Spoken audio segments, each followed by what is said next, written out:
சுந்தரமூர்த்தி சுவாமிகளுக்காக பறவை அம்மையாரிடம் நம் சிவபெருமான் தூது சென்று இருவரையும் சேர்த்து வைத்திருக்கின்றார். சுந்தரமூர்த்தி சுவாமிகள் திருவாரூரிலே அமர்ந்தருளி அனுதினமும் தியாகேச பெருமானை வழிபட்டு ஏராளமான திருப்பதிகங்களை அருளிக்கொண்டு வருகின்றார்.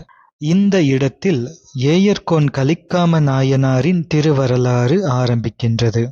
பறவையம்மையாரிடம் சிவபெருமானை தூது விடுத்தார் சுந்தரமூர்த்தி சுவாமிகள் என்பதனை அறிந்து ஏயர்கோன் கலிக்காம நாயனார் சுந்தரமூர்த்தி சுவாமிகளின் மீது கோபம் கொள்கின்றார்.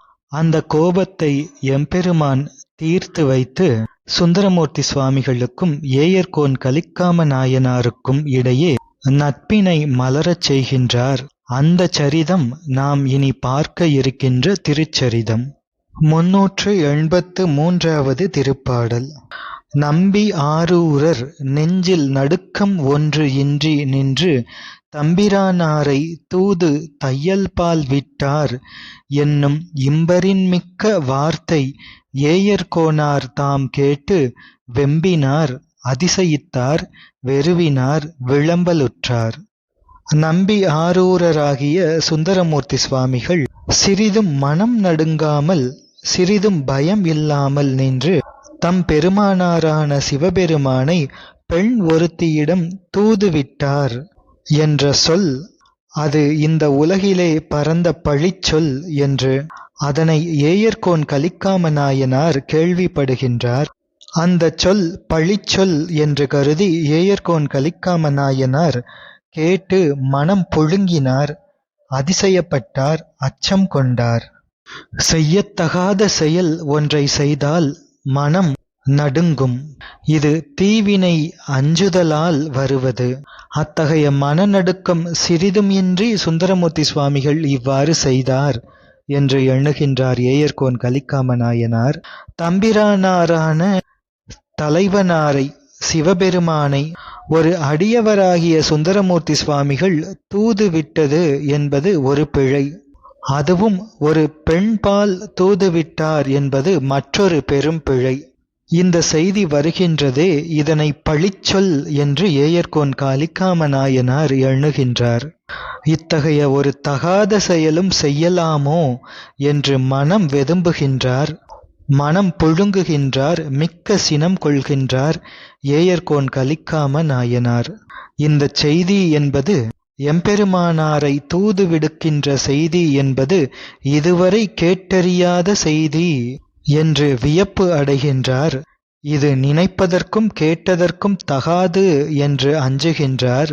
ஒரு பெண்ணிடம் தூதுவிட்டது பற்றி அச்சம் வந்தது.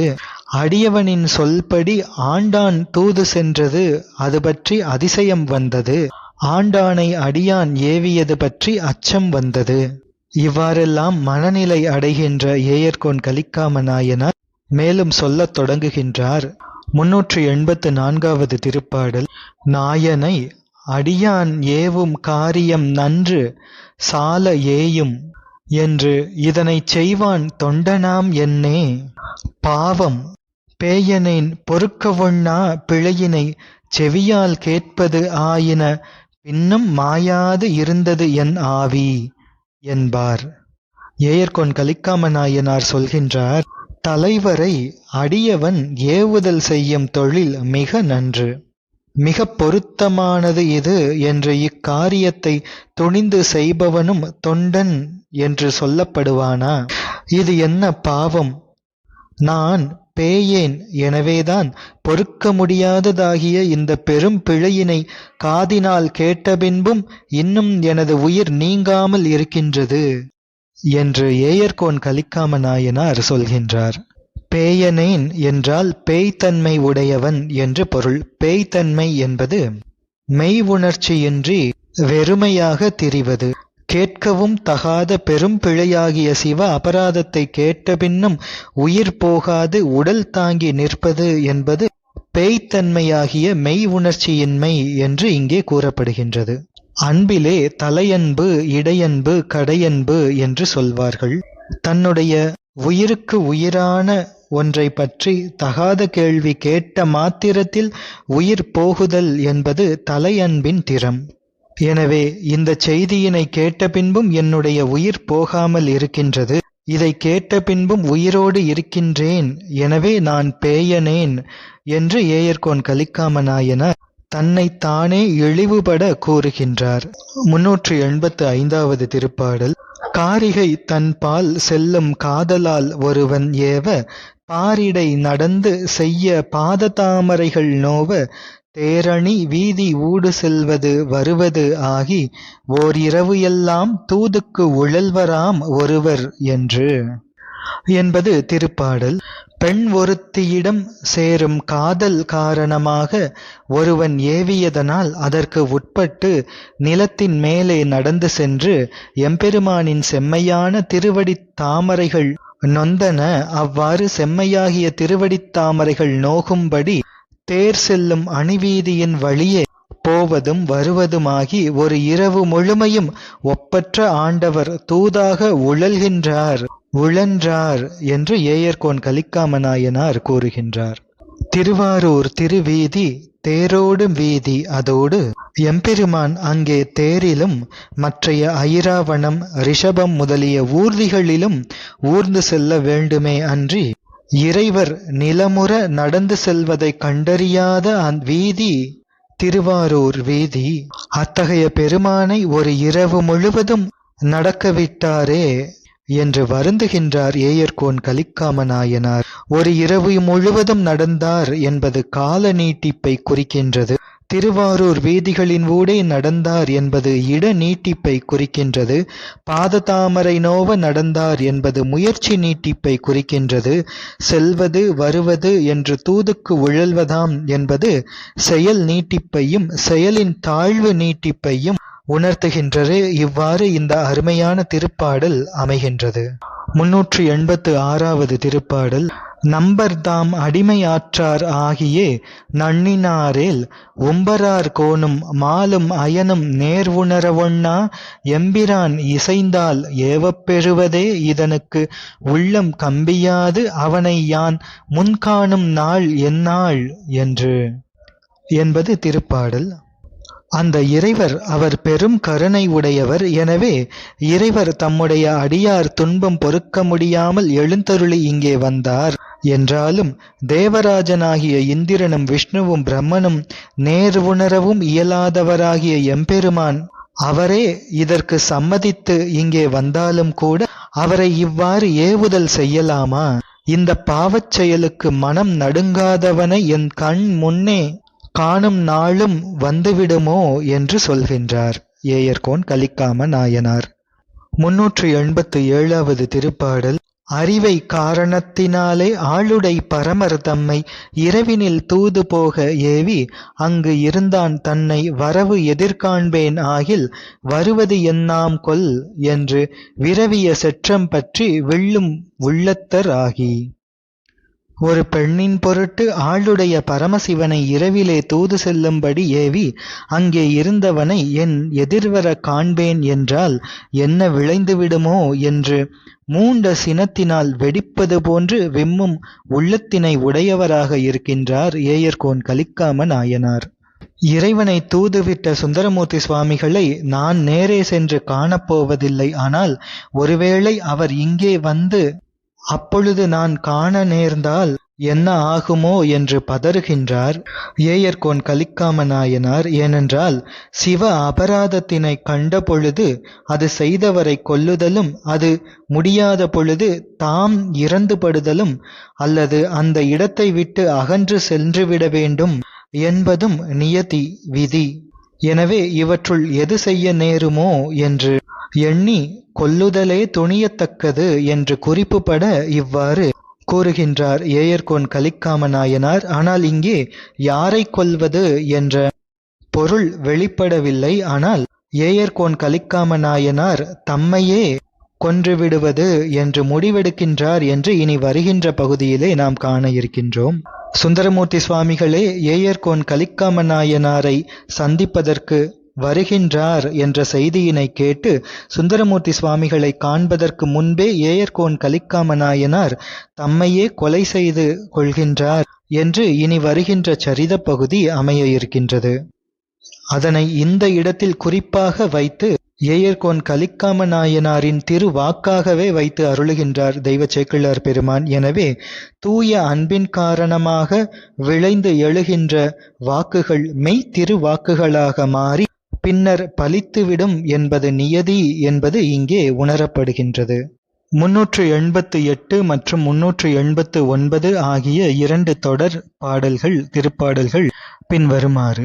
ஈரிலா புகழின் ஓங்கும் ஏயர்கோனார் தம் எண்ணப்பேறு இது பெற்றார் கேட்டு பிழை உடன்படுவாராகி வேறு இனி இதற்கு தீர்வு வேண்டுவார் விரி பூங்கொன்றை ஆறிடு சடையனார்க்கு அதனை விண்ணப்பம் செய்து நாள்தோறும் பணிந்து போற்ற நாதரும் அதனை நோக்கி நீடிய தொண்டர் தம்முள் இருவரும் மேவும் நீர்மை கூடுதல் புரிவார் ஏயர் குறிசிலார் தம்பால் மேனிவாடுறும் சூலை தன்னை அருளினார் வருந்துமாற்றால் என்பவை திருப்பாடல்கள். எல்லையில்லாத புகழுடனே ஓங்கும் ஏயர்கோன் கலிக்காம நாயனார் இவ்வாறு எண்ணுகின்றார். ஏயர்கோன் கலிக்காம நாயனார் இவ்வாறு எண்ணுகின்ற இந்த எண்ணம் திருவருள் உணர்த்தியதன் காரணமாக சுந்தரமூர்த்தி சுவாமிகள் உணருகின்றார். ஏயர்கோன் கலிக்காம நாயனார் இவ்வாறு தன்னை நினைத்து கோபம் கொண்டிருக்கின்றார் என்பது சுந்தரமூர்த்தி சுவாமிகளுக்கு எம்பெருமானால் உணர்த்தப்படுகின்றது. பெரியவர்களது திருவுள்ளத்தினுள் எப்படியாவது நம்மை பற்றிய எண்ணம் வர பெறுவதே ஒருவருக்கு சிறந்த பாக்கியம் என்பதும் அகுதே அவனுக்கு திருந்தும் வழி தருவதாகும் என்பதும் சான்றோர்கள் கூறுகின்ற உண்மை. எனவே ஏயர்கோன் கலிக்காம நாயனார் தம்மை பற்றி கோபம் கொண்டிருக்கின்றார் என்றாலும் கூட ஏயர்கோன் கலிக்காம நாயனார் தம்மை பற்றி தன்னுடைய திரு உள்ளத்திலே எண்ணி இருக்கின்றாரே அதுவே சிறந்த பேறு என்று பெருமை கொண்டார் சுந்தரமூர்த்தி சுவாமிகள். அதோடு தாம் செய்தது பிழைதான் என்பதை உடன்பட்டு ஒப்புக்கொள்கின்றார் சுந்தரமூர்த்தி சுவாமிகள். சுந்தரமூர்த்தி சுவாமிகளது இந்த பெருந்தன்மை என்பது இந்த உலகுக்கு வழிகாட்டி நிற்கக்கூடியது. இதனை கண்டு தக்க முறையில் பின்பற்றினால் மக்களும் நலம் பெறுவார்கள். எனவே தாம் செய்தது பிழை என்று உடன்படுகின்றார் சுந்தரமூர்த்தி சுவாமிகள். இனி அந்த பிழைக்கு பிராயச்சித்தம் வேண்டும் என்றும் எண்ணுகின்றார். பிராயச்சித்தம் என்பது சம்ஸ்கிருத சொல். தீர்வு அல்லது கழுவாய் என்பது இதனுடைய தமிழ் சொல். இந்த தீங்கு இந்த தவறு இங்கு நிகழ்ந்துவிட்டது. எனவே இனிமேல் செய்ய வேண்டியது செய்ய முடிவது என்பது பிராயச்சித்தம்தான். இது சிவ அபராதம். எனவே மற்றைய பழிகள் போல இல்லாமல் இது தனி திறம் கொண்ட பெரும் அபராதம். எனவே சிவ அபராதத்தினை போக்க வேண்டும். அதற்கு பிராயச்சித்தம் என்றால் அது மிக பெரும் பிராயச்சித்தமாக இருக்க வேண்டும். எனவே சுந்தரமூர்த்தி சுவாமிகள் அவர் தாம் இறைவரால் ஆளாக கொள்ளப்பட்டவர். எனவே தாம் வேண்டுவனவற்றையெல்லாம் இறைவர்பால் விண்ணப்பித்தே பெறும் நியமத்தை உடையவர் சுந்தரமூர்த்தி சுவாமிகள். எனவே சிவ அபராதத்திற்கு பிராயச்சித்தமே இல்லை என்று நூல்கள் கூறுவதையும் அறிந்தவர் சுந்தரமூர்த்தி சுவாமிகள். சிவ அபராதத்திற்கு சிவபெருமானின் திருவருள் அன்றி வேறு பிராயச்சித்தம் வகுக்கப்படவில்லை. எனவே சடையனாராகிய இறைவனாரிடமே விண்ணப்பிக்கின்றார் சுந்தரமூர்த்தி சுவாமிகள். பிராயச்சித்தம் வேண்டி நாள்தோறும் சுந்தரமூர்த்தி சுவாமிகள் இறைவனாரை வணங்கி துதிக்கின்றார். ஆன்மார்த்த பூஜையில் தம்முடைய ஆளுடையாராகிய இறைவனரிடம் வேண்டுவனவற்றை விண்ணப்பிக்கலாம் என்றும் ஒன்றும் வேண்டாமல் பூஜித்து பூஜையின் பலனையும் அவரிடம் அர்ப்பணம் செய்ய வேண்டும் என்றும் இவ்வாறு 2 மரபுகள் உண்டு. இவை காமியம் என்றும் நிஷ்காமியம் என்றும் கூறப்படுபவை. சிவபூஜையில் லயாங்கம் போகாங்கம் என்பவற்றுள் லயாங்க பூஜை என்ற பகுதியின் இறுதியிலே தமக்கு வேண்டுவனவற்றை விண்ணப்பிக்கலாம் என்று சிவாகமங்கள் விதிக்கின்றன. அந்த முறை பற்றித்தான் நாள்தோறும் சுந்தரமூர்த்தி சுவாமிகள் தம் ஆளுடைய நாயகராகிய ஆரூர் பெருமானிடம் விண்ணப்பித்து போற்றினார். திலகவதி அம்மையார், அங்கே நாம் திருநாவுக்கரசு பெருமான் புராணத்திலே பார்க்கின்றோம். திருநாவுக்கரசு பெருமானின் தமக்கையாராகிய திலகவதி அம்மையார் தம் தம்பியாராகிய மருள் நீக்கியார் பொருட்டு திருநாவுக்கரசு பெருமானை பரசமய குழியிலிருந்து எடுத்தருள வேண்டும் என்று பலமுறை விண்ணப்பம் செய்தார் என்று பார்த்தோம். அந்த வரலாறையும் இங்கே நாம் நினைவு கூறலாம். எனவே சுந்தரமூர்த்தி சுவாமிகள் நாள்தோறும் இறைவனாரிடம் அந்த பிராயச்சித்தத்திற்கு விண்ணப்பிக்கின்றார். இறைவனாரும் திருவுள்ளம் கொள்கின்றார். தம்முடைய நீடிய அன்பு உடைய திருத்தொண்டர்களான ஏயர்கோன் கலிக்காம நாயனாரும் சுந்தரமூர்த்தி சுவாமிகளும் தங்களுக்குள் நட்பு பூண்டு ஆனந்தமாக இருக்க வேண்டும் என்று இறைவனார் திருவுள்ளம் கொள்கின்றார். அன்பினால் நீடிய தொண்டர்கள் இவர்கள் 2 பேரும். அன்பினால் நீடுதல் என்றால் இறைவர் மேல் வைத்த அன்பின் பெருக்கம் ஒன்றே காரணமாக அன்பு மேலும் மேலும் பெருகுதல் என்று அர்த்தம். உயர் குடியில் பிறந்து விளங்கும் கலிக்காமனார் நம்பிகள் மேல் செற்றம் கொண்டு பிணங்கியதும் சுந்தரமூர்த்தி சுவாமிகள் அதனை உடன்பட்டதும் ஆளுடைய இறைவர்பால் வைத்த அழுந்திய அன்பு ஒன்று காரணமாகவே நிகழ்ந்தது என்பதனை இங்கே நாம் உணர வேண்டும். எனவே இருவருமே அன்பில் நீடிய தொண்டர்கள். தொண்டின் திறத்திலே நீடிய காலமாக நிலைத்து நிற்பவர்கள். சுந்தரமூர்த்தி சுவாமிகள் வழி வழி அடிமை செய்யும் சிவவேதியர். அதோடு திருக்கயிலையில் திருப்பணியும் செய்தவர். ஏயர்கோன் கலிக்காம நாயனாரோ எந்தை தந்தை தந்தை எம் கூட்டமெல்லாம் தம்பிரான் நீரே என்று வழி வழி சார்ந்து வாழும் சிவ வாழ்க்கையை உடையவர். எனவே இருவருமே அன்பில் நீண்டவர்கள். இந்த இருவரும் தங்களுக்குள் கூடி நட்பு உரிமையினால் ஒன்றுபட வேண்டும் என்று இறைவனார் திருவுள்ளம் கொள்கின்றார். சுந்தரமூர்த்தி சுவாமிகளோ ஏயர்கோன் கலிக்காம நாயனாரிடம் நட்பு கொள்ள வேண்டும் என்று எண்ணுகின்றார், நட்பு கொள்கின்றார். ஏயர்கோன் கலிக்காம நாயனாரோ சுந்தரமூர்த்தி சுவாமிகளின் மேல் வெறுப்பும் சீற்றமும் கொள்கின்றார். எனவே இந்த இருவருள் சுந்தரமூர்த்தி சுவாமிகள் மட்டுமன்றி ஏயர்கோன் கலிக்காம நாயனாரும் சுந்தரமூர்த்தி சுவாமிகளின் மேல் நட்பும் அன்பும் கொள்ள வேண்டும் என்று இறைவனார் திருவுள்ளம் கொள்கின்றார். அவ்வாறு இறைவனார் திருவுள்ளம் கொண்டு ஏயர்கோன் கலிக்காம நாயனாரின் திருமேனி வாடும்படி சூலை நோயினை ஏயர்கோன் கலிக்காம நாயனாருக்கு அருளுகின்றார் இறைவனார். தான் பிழை செய்தேன் என்று ஒப்புக்கொண்ட சுந்தரமூர்த்தி சுவாமிகளின் நிலையினை மாற்றும் நிலை புரியாமல் ஏயர்கோன் கலிக்காம நாயனாருக்கு இறைவனார் சூலை நோய் தந்து வருத்துகின்றார் ஏன் என்று கேள்வி வந்தால், ஆட்பால் அவர்க்கு அருளும் வண்ணமும் ஆதி மாண்பும் கேட்பான் புகில் அளவில்லை கிழக்க வேண்டா என்ற பிள்ளையாரின் தேவார திருவாக்கு திரு அருள் ஆணையின்படி அது திருவருள் கருணை. எனவே பெருமான் யாருக்கு எங்கே எவ்வளவு எப்படி கருணை செய்வார் அருள் செய்வார் என்பதெல்லாம் நம்முடைய சிற்றறிவுக்கும் சிறு முயற்சிக்கும் எட்டாத விஷயங்கள். அவன் பிரமாணங்களையெல்லாம் தாண்டி அப்பிரமேயமாக இருப்பவன். பிரமாணங்களால் உணரப்பட முடியாத அப்பிரமேயனாக இருப்பவர். எனவே அது பற்றியெல்லாம் நாம் ஆராய முடியாது. இது ஒரு கருத்து. இனி இறைவனார் தாமே சிவமும் சக்தியுமாயிருந்து எல்லா உயிர்களுக்கும் போகங்களை கூட்டுவித்து நுகரச் செய்து அருளுகின்றார். போகங்களை நுகர்வதற்கு உரிய உடலையும் கரணங்களையும் போக பண்டங்களையும் தம் சக்தி கொண்டு தாமே கொடுத்தருளி போக நுகர்ச்சியின் கண்ணே துணையும் செய்கின்றார். இங்கே சுந்தரமூர்த்தி சுவாமிகளின் பால் வரும் பிரிவு, புலவி, தூது இவற்றால் வரும் துன்பம் என்பது உலகியலிலே இருப்பவர்கள் பார்க்கும் பொழுது அவ்வாறு துன்பமாக காணப்படும். ஆனால் உண்மை நிலையில் சுந்தரமூர்த்தி சுவாமிகள் இடையறாத சிவயோக நெறி நின்ற பரமாச்சாரியார் ஆவார். எனவே இந்த உலகியல் பற்றி நிகழும் புலவி, பிரிவு, தூது இவைகளெல்லாம் பரமாச்சாரியாரான சுந்தரமூர்த்தி சுவாமிகளிடம் சாராத தன்மை உடையவை என்பதனை நாம் மனத்திலே நன்கு நிறுத்தி கொள்ள வேண்டும்.